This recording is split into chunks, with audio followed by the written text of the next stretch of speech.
नंतर question number 16 आपला history सुरू झाला. योग्य जोडा जुळवा. तैनाती फौजेबद्दल हे क्वेश्चन आहे आपलं.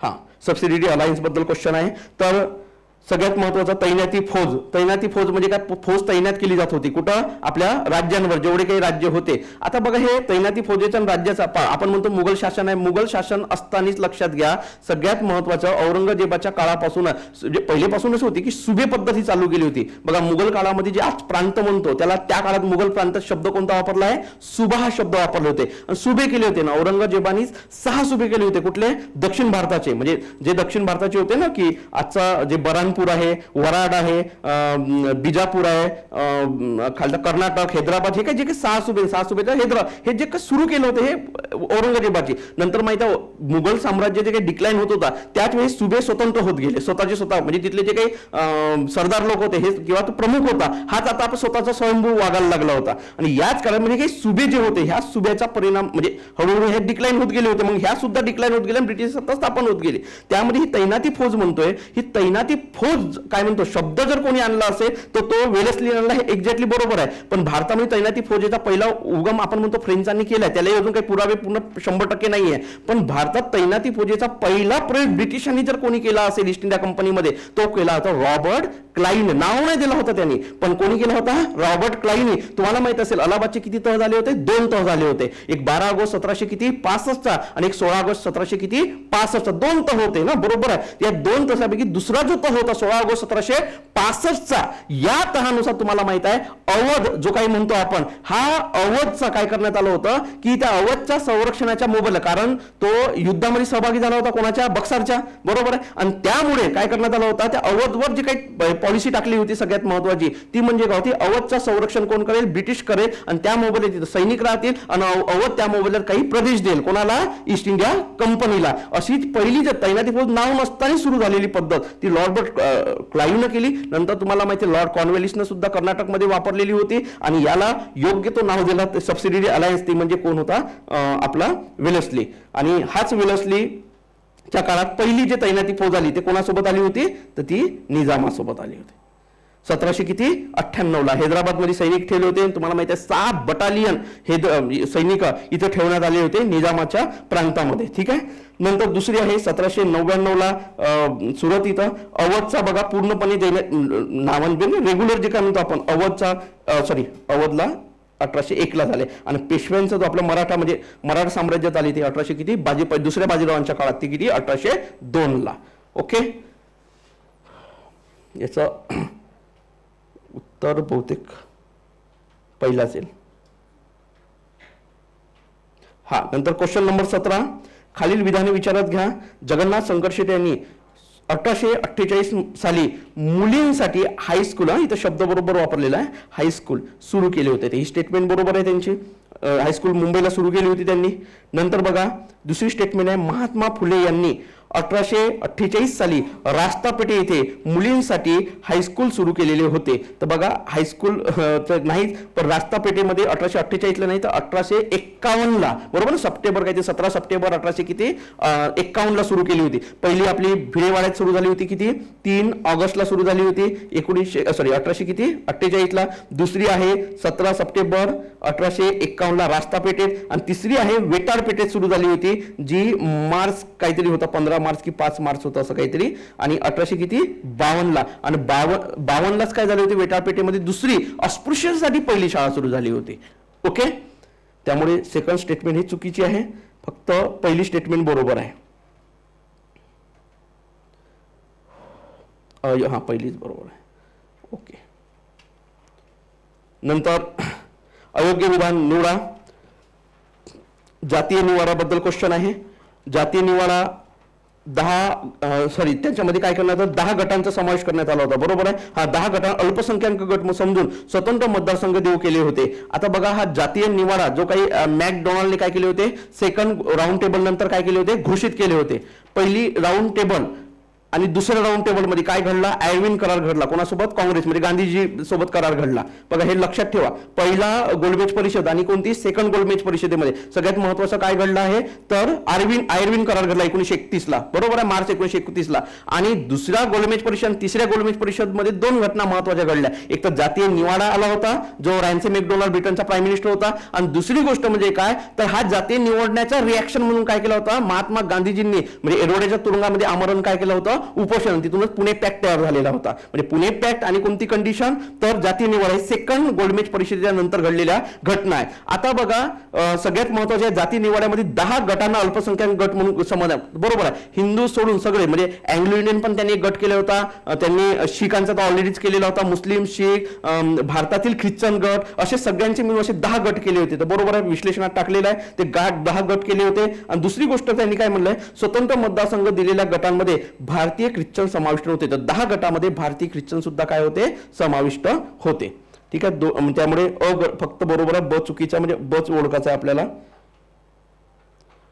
हा, नंतर 1935च्या कायद्या संदर्भात आहे की प्रांतीय सूचीमध्ये किती विषय होते. तर प्रांतीय सूचीमध्ये म्हणजे तुम्हाला मी मगाशी सांगितलं की 1935च्या कायद्यामध्ये 3 सूच्या म्हणजे सूच्या 3 टाकण्यात आल्या होत्या. 1919च्या कायद्यामध्ये किती होत्या, 2. 35च्या कायद्यात 3 करण्यात आल्या. आणि तिसऱ्यामध्ये जी 36 होते हे समवर्ती सूचीचे विषय होते. 36, 54 हे प्रांताच्या विषयाचे होते. आणि 59 हे कोणाचे होते, युनियन लिस्टचे होते, युनियन लिस्ट होते. ठीक आहे, तर इथं उत्तर येईल आपला 2 नंबर.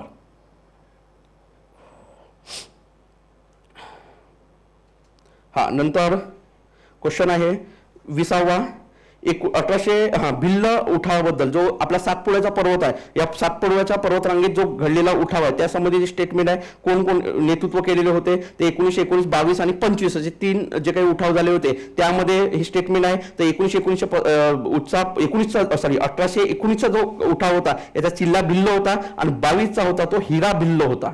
ठीक आहे, आणि 35च्या उठावाचा सेवाराम घिसाडी होता.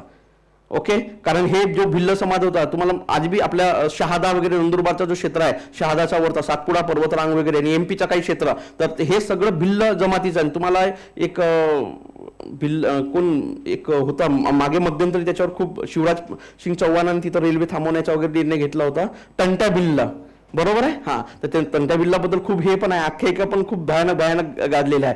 तर ते एक ते भिल्ल समाज सातपुडा पर्वतरांगेतले जो एमपीचा बॉर्डर जो काही सगळं आहे तो. तर ठीक आहे, तर हे आपली माहिती आहे 1818ला जे काही पेशवाई समाप्त झाल्यानंतर हे पेशवे जे काही वतनदारी वगैरे मिळत होती वंशपरांग ती बंद झाल्यामुळे हे उठाव झालेले होते. ठीक आहे, 2, 3 आणि 1, 2.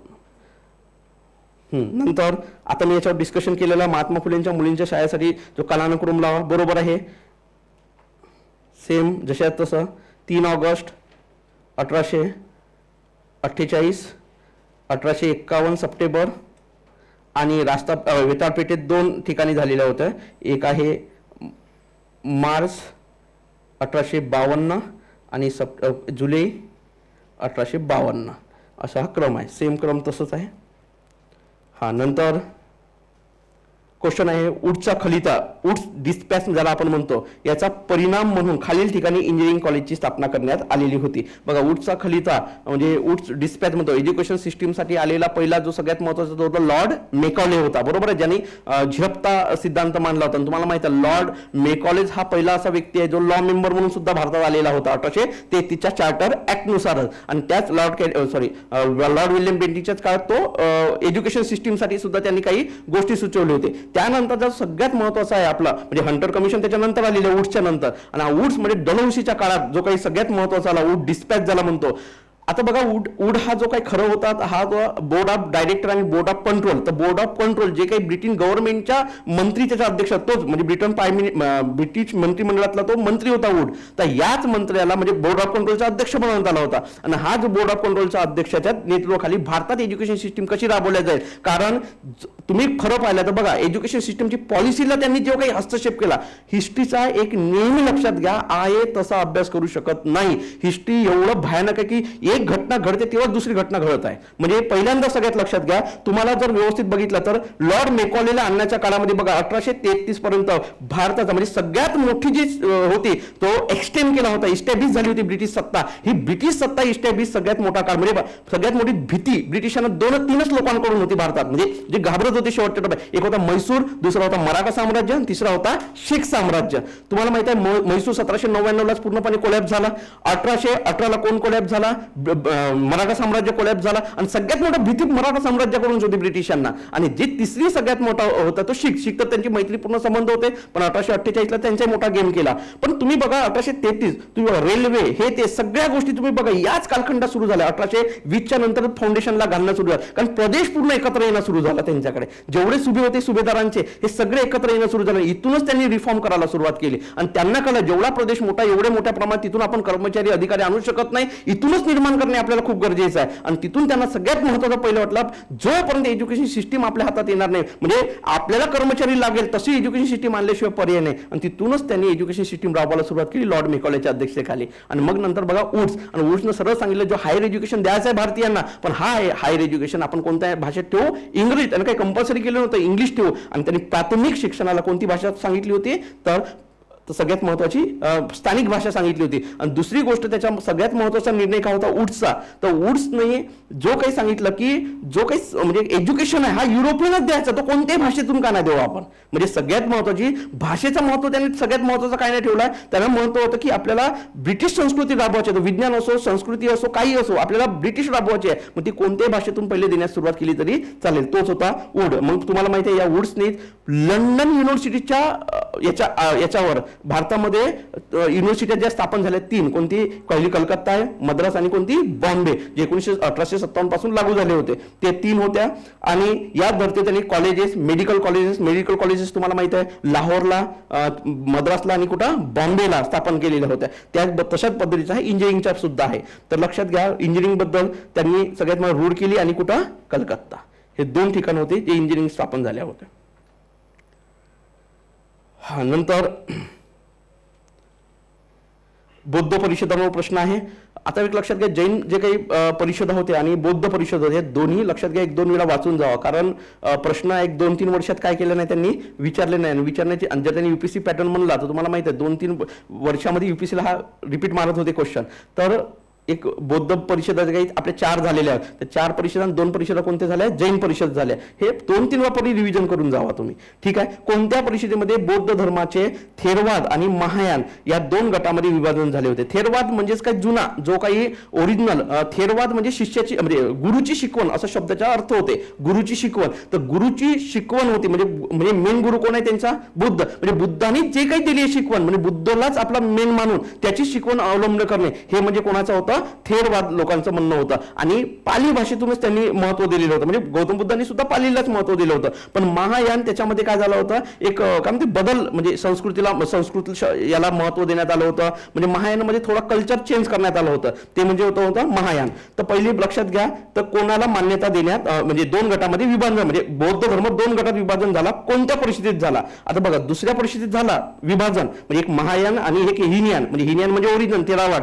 तर हे झालंय, पण महायानला मान्यता कोणत्या, जर पुढचा प्रश्न आला की महायान जो काही आहे म्हणतो पण महायान ओरिजिनल जुना नाही आहे, तो नंतर तयार झालेला आहे. तर महायान असा जो काही झाला तो दुसऱ्या बौद्ध परिषदेत झाला, पण महायानला मान्यता कोणत्या परिषदेत भेटली तर 4थ्या भेटली, लक्षात ठेवा, जी काश्मीरमध्ये झालेली होती, बरोबर आहे. तर त्याच्यामध्ये मान्यता दिली होती महायान परिषदेला, ठीक आहे. पहिली बौद्ध परिषद आपली कुठे झालेली होती तर राजगृहाला झाली होती, अजातशत्रू त्या कालखंडामध्ये झाली होती, ती राजगृहाला झाली होती. दुसरी बौद्ध परिषद जो त्याच काळामध्ये विभाजन झालं म्हणतो बौद्ध धर्माचा 2 पंथामध्ये, तर ती होती दुसरी बौद्ध परिषद जी वैशालीला झालेली होती, ठीक आहे. तिसरी बौद्ध परिषद जी कोणाच्या कालखंडा होती, अशोक, सम्राट अशोक होते त्या काळामध्ये, तर सम्राट अशोकाच्या काळात झाली होती. आणि ही कुठे झाली होती बहुतेक इथं पाटलीपुत्रला झाली होती. आणि 4थी आपली काश्मीरला झाली होती. याच परिषदेमध्ये महायानला मान्यता देण्यात आली होती. ओके, नंतर क्वेश्चन नंबर 24 कोणतं 23ला 23 ला उत्तर 2च आहे ना, दुसरी बौद्ध परिषद. मी काय म्हणतोय, विभाजन दुसऱ्या थांबा, सगळ्याला राईट केल्यामुळे काय झालं, तुमचं कन्फ्युजन झालं.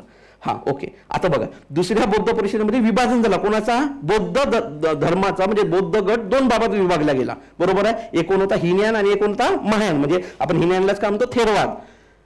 मी म्हणतोय या महायान जो नवीन बनलाय गट पंथ, त्याला मान्यता कोणत्या याच्यात दिलेला होता, तर 4थ्या बौद्ध परिषदेत दिला. बस एवढं लक्षात ठेवा.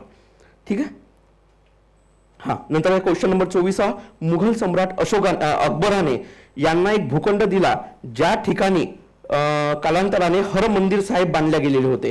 तर तुम्हाला माहित असेल, गुरु अमरदास हे कोणत्या कितवी नंबरचे गुरु होते, 3ऱ्या.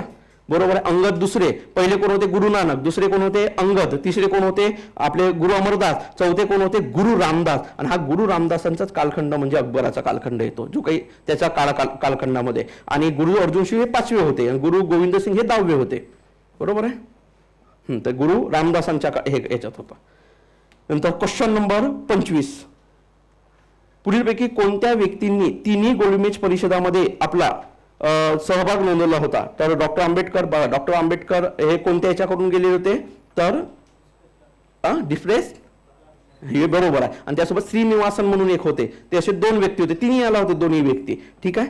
तर ते होते तेज बहादूर सप्रू होते एक. तेज बहादूर सप्रू तुम्हाला माहित असेल, ते लिबरल फेडरेशन कडून गेलेले होते, तेज बहादूर सप्रू. आणि तेज बहादूर सप्रू सोबतच एक अजून व्यक्ती गेलेले होते, त्यांचं नाव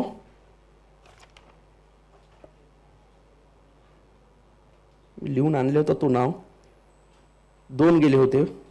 आणि दीनदयाळ उपाध्याय तर नाही, नंतरच्या याच्यातले जयराम रमेश. ठीक आहे. हे 3 लोक होते, तिन्ही गोलमेज परिषदेमध्ये सहभागी होते. बघा, ती हे अभ्यास करताना एक गोष्ट आठवणीने असं करा. बघा, पहिली गोष्ट, सायमन कमिशन पासून डिटेल अभ्यास करा. पहिला एरा जो गांधीजीचा ठेवायचा तो असहकार आंदोलन संपलं, त्यानंतर फूट पडते. बरोबर आहे. फूट पडल्यानंतर सगळ्यात महत्वाची काय तयार होते, एक गट तयार होते काँग्रेसमधला, जे नवीन पक्ष स्थापन नेहरूंच्या गटामध्ये, म्हणजे मोतीलाल नेहरूंच्या गटात, चित्तरंजन गटामध्ये.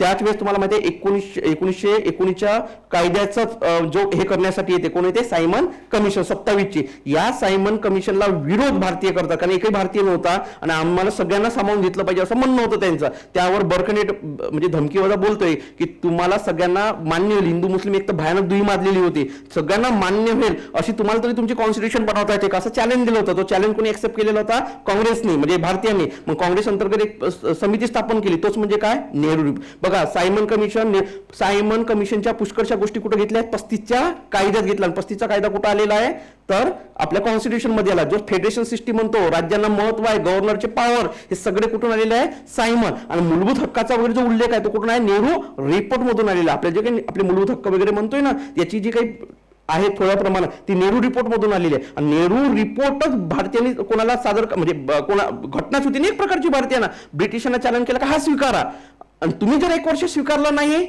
तर आम्ही काय करायचं, आम्ही ठरवू. मग 1 वर्ष झाला केव्हा, 1929ला, तेव्हा ऑलरेडी चालू होता लाहोर अधिवेशन. आणि मग आम्ही काय करायचं, हे ठरवण्याचा अधिकार काँग्रेसने कोणाला दिलेला आहे, तर तो दिलेला होता कोणाला, गांधीजीला. गांधीजी म्हणे मग हेच केलं, म्हणून त्यांनी काय सुरू केली, सविनय कायदेभंग. हे लक्षात घ्या, एक बरोबर सिस्टमॅटिक घटना घडत गेलेली आहे. आणि नंतर बघा, हा एकदम भयानक सविनय कायदेभंग एकदम एक्सटेंड झाली. आणि याच्याचमुळे त्यांनी सगळ्यांना कुठं बोलवलं आहे, राऊंड टेबलला. आणि मॅकडोनाल्ड हा कोणता, मजूर पक्षाचा होता. म्हणजे थोडासा भारतीय विचार, म्हणजे थोडा म्हणजे शेवटी मजूर पक्षाला भारतात सत्ता राहावी चालत होती, म्हणजे वाटत होती, पण हुकुमशाही पद्धतीने नको बाबा, त्यांचे काही अधिकार दिले पाहिजे. त्यातून मॅकडोनाल्डनं काय बोलवली, परिषद बोलवली. म्हणजे परिषद बोलल्यानंतर 3 परिषद झाल्या, आणि 3ही परिषदचा जो आउटपुट आहे तो काय, 1935चा कायदा. आणि 1935चा कायदा डायरेक्ट सांगतोय ब्रिटिशांना जास्त दिवस सत्ता गाजवायची नाहीये.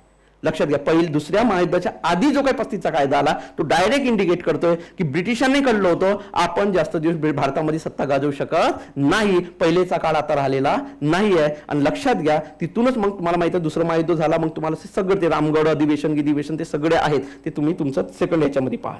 ठीक आहे. हे असं थोडंसं हिस्ट्रीचा अभ्यास करायचं. तुम्ही नुसते वाचत बसलं हिस्ट्रीची पुस्तक कधीच होणार नाही. हिस्ट्रीला आउटपुट आहे, हे झालं तर हे घडते, हे घडलं तर हे घडतं, म्हणून बरोबर हे लावत राहावं लागते. नुसती असं नाही आहे की लाल पेन घेतला नुसती अंडर हिस्ट्रीमध्ये खूप कॉमेडी होते की मी 5 वेळा वाचून काढलाय, मी याचा क्लास केला. तुम्ही 1000 वेळा कोणाचा क्लास करा आणि हिस्ट्रीला आता तुम्हाला सांगतो आता महत्व माझा कळेल. आयडियोलॉजी मी शिकवत होतो, पोरं म्हणे पेपरमध्ये कधीच येत नाही म्हणाचे. असं कधी येते का? पण लक्षात घ्या कधीच हिस्ट्री त्यांची पक्की झाली नव्हती. पण लक्षात घ्या आता बघा तुमचा जो GS आला इथं आता खरी पाहिलं तर हे आता 1 लाईनर पुस्तकातून घ्या जसे तसं आता तुमच्या मताला महत्व आहे. तुम्हाला विचारणार आहे असं काय झालं, तुमचं मत काय. आता मजा येणार आहे पुढच्या एक्झाम पासून. ठीक आहे, हिस्ट्री आता गजब होणार आहे, सगळ्यालाच महत्व येणार आहे. चला नंतर क्वेश्चन आहे सरदार पटेलांबद्दल क्वेश्चन होता.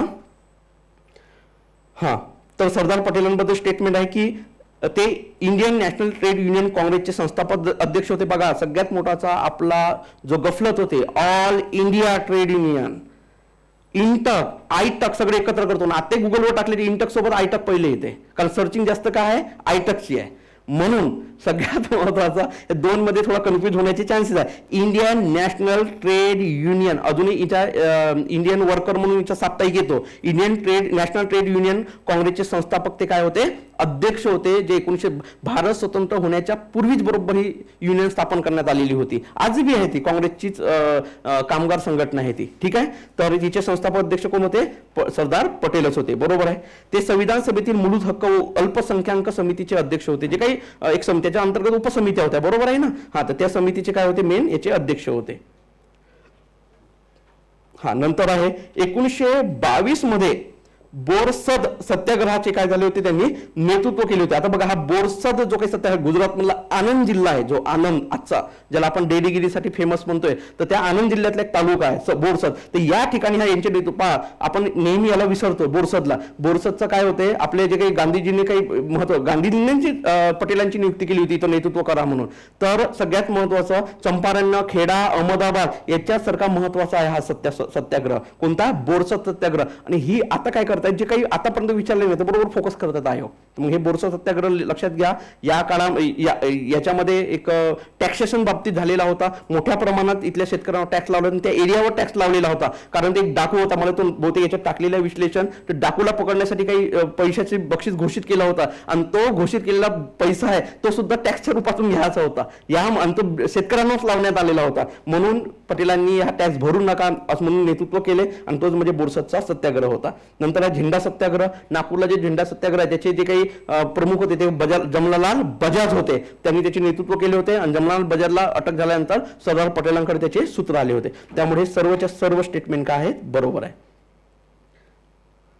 नंतर आहे संथाल विद्रोह हा पुढील पैकी कोणत्या प्रदेशामध्ये झालेला आहे. एकदम सोपी 1 लाईनर क्वेश्चन टाकलेला होता. तुम्हाला माहिती आहे राजमहल टेकड्या ज्या आहेत, संतार समाजाचे एक 60-70 गाव होते त्या राजमहल टेकड्याच्या आसपास. आणि शेतकरी तुम्हाला माहिती आहे हाच कालखंड जो होता डोलोसीचा कालखंड सुरू झालेला होता. आणि यामध्ये मोठ्या प्रमाणामध्ये म्हणजे जे काही टॅक्सचा प्रॉब्लेम जो होता त्याच्यामधून हे यांच्या जमिनी हे शेतकऱ्यांनी म्हणजे गव्हर्नमेंटने ॲक्विजिशन केलं होतं आणि त्यामुळे हे रेल्वेच्या कामाला जुंपले. तिथे एवढा शोषण वाढला होता आणि त्याच्यातूनच सन्याल वगैरे बंधूंनी हे काय केलं होतं, हा विद्रोह केला होता. आणि हा आजचा छोटा नागपूर प्रदेशात होता. आणि इथूनच याच कम्युनिटीमधून आपल्या ज्या महामहिम राष्ट्रपती येतात आपल्या कोण, तर नवीन आपल्या राष्ट्रपती मुर्मू, द्रौपदी मुर्मू, तर याच कम्युनिटीमधून येतात. ठीक आहे. यांचा मुख्य व्यवसाय शेती होता, लक्षात ठेवा. पेपरमध्ये कधी कधी फिरवतात पशुपालन होता, हे होता, कारण आता करंटचा इश्यू चालू होता. हा 28चा क्वेश्चन बघा, खालीलपैकी कोणते आंदोलन राष्ट्रीय स्तरावरचे म्हणता येईल. तर हे तुम्हालाही माहिती आहे, म्हणजे चंपारण्य हे खेडा आणि बोर्डोल हे सगळे स्थानिक होते. रोलेट कायदा हाच काय होता त्यावेळेसचा याच्यामधला कोण होता, नॅशनल लेवलवरचा होता. नंतर 29वा क्वेश्चन एकदम लॉजिक पण एकदम सोपी क्वेश्चन आहे. सिंधू संस्कृती मंदिरे किंवा सार्वजनिक ठिकाणी उपासना करीत असल्याचे पुरावे आढळत नाही, कुठंच आढळले नाही असं म्हणजे. आणि ते बहुतेक काय होते, व्यक्तिगत धर्म ठेवत असेल. बघा त्या काळात लोकांना करत होतं. ठीक आहे, व्यक्तिगत ठेवायला पाहिजे धर्म. ठीक आहे, योग्य आहे, स्पष्टीकरण पण योग्य आहे. नंतर वर्धमान महावीरांबद्दल आहे. केवली असे म्हटले जात होते. तर केवली म्हणजेच का, त्यांनी एक 12 वर्ष काय केली होती, तपश्चर्या केली होती. त्या खरं तर तपश्चर्यानंतर 12 वर्ष तपश्चर्यानंतर वयाच्या 44 का 42व्या वर्षी तर त्यानंतर त्यांना केवली असे म्हटले जात होते. ठीक आहे. तर ज्ञान जो प्राप्त झाला होता विशुद्ध स्वरूपामध्ये तपश्चर्यानंतर 12 वर्ष तपश्चर्यानंतर, त्यामुळे त्यांना केवली म्हटले जात होते. ओके, ठीक आहे. 30 क्वेश्चन.